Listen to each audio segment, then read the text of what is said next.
Kamusta mga maka-full court? LeBron mainit ang pangalan sa trade.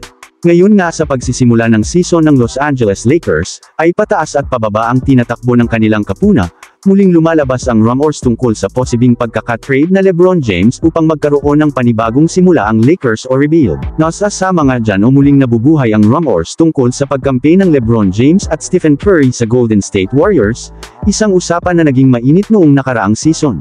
Ngayon nga ay muling nalalagay ang pangalan na LeBron sa mga trade rumors. At ayon kay Anthony Irwin ng LA Times ay kung mati-trade nga raw si LeBron James, ay isasama si Bronny sa deal na ito, at tutuperin rin di umano ng Lakers ang nagustuhan ni LeBron na paglaruan ng team na gusto niyang puntahan.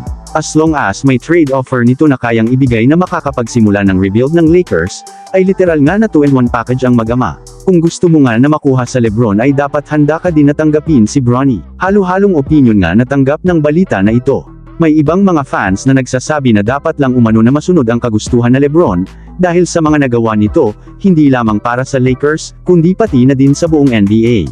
Mahigit isang dekada na nga daw itong napakahusay na mukha ng liga. Habang may iba naman ang sinasabi na hindi ito maganda para sa future at development ni Bronny na lagi siyang nakabuntot sa kanyang tatay. May iba din na nagsasabi na patunay lamang ito na nakapasok lang talaga sa NBA si Bronny dahil sa kanyang tatay at hindi dahil sa kanyang galing. Ano po ba ang masasabi nyo tungkol dito? At samantala dito naman tayo kay Jimmy Butler na pag-usapan nga natin kahapon na ang Miami Heat ay handa ng e-trade si Jimmy Butler, basta tama ang offer ng mga team na gustong puntahan ni Butler mismo.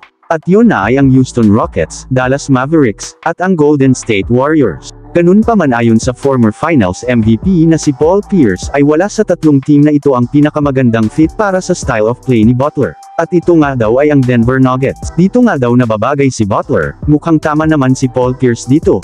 Isang bagay na bihirang mangyari sa kanyang career bilang isang analyst. Dahil halos lahat naman babagay kay Nikola Jokic at sa kanyang style of play. Tila ba mas inimproved na version ni KCP si Butler kung sakali. Ganun pa man, wala nang gaanong assets ang Denver Nuggets.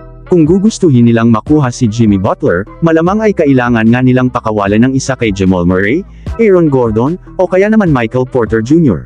Bukod dyan ay kailangan mo din samahan niya ng ilang pieces at draft pick.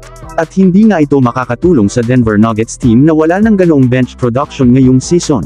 Isa pa ay hindi din tugma sa peak ng prime ni Nikola Jokic ngayon ang edad at injury history ni Jimmy Butler. Ano po ang masasabi nyo tungkol dito? Saan nyo po ba gusto mapunta na team si Jimmy Butler?